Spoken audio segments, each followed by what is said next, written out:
Hey everyone, welcome back to Corporate Decoder.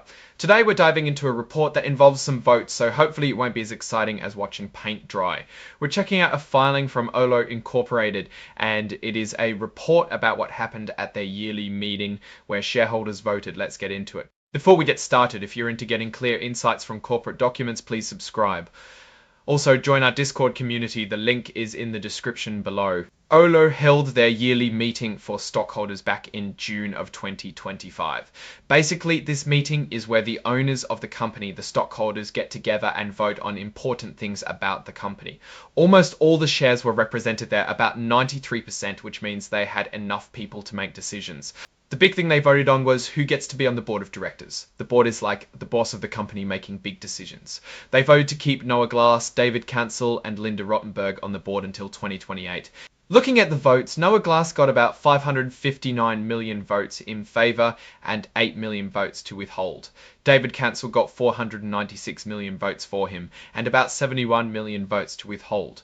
Linda Rottenberg had about 538 million votes to elect her and 29 million to withhold the election. This means they all got enough votes to win. When people withhold the vote, it basically means they don't want to vote for that person, but they're not voting against them either. Another thing they voted on was choosing their accounting firm. This is important because the accounting firm makes sure the company's money numbers are correct and that everything sounds safe. The stockholders voted to keep Deloitte and Tussell as their accounting firm for 2025. The votes were overwhelmingly in favour, with about 575 million votes for Deloitte and Touche, and only about 86,000 votes against. Lastly, they had a vote on how much money the top executives, the named executive officers, get paid. This vote doesn't force the company to do anything. It is just a way for the stockholders to say if they agree or disagree with the pay. Most people voted in favour, with about 550 million votes compared to about 16 million votes against. What does this all mean for Olo? Well, the shareholders seem to be pretty happy with the way things are going.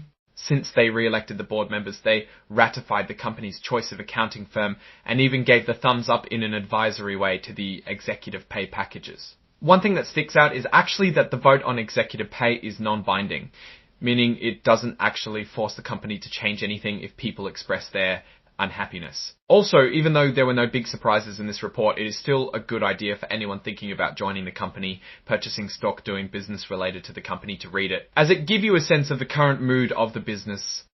Like most businesses, there is a risk to keep doing things the same way. When a company keeps the same board, it might become less open to new ideas. Sometimes new people can bring fresh perspectives and avoid problems that the old board missed. Overall, Olo seems to be on a steady course, at least in the eyes of its stockholders. However, it's always worth keeping an eye on whether fresh ideas can find their way into the boardroom. That's our quick look at Olo's yearly meeting votes. What do you think about these decisions? Share your thoughts in the comments. If you found this breakdown helpful, don't forget to hit that like button and subscribe for more corporate deep dives. And definitely join our Discord channel in the description to stay updated. Thanks for watching, and I'll see you in the next video.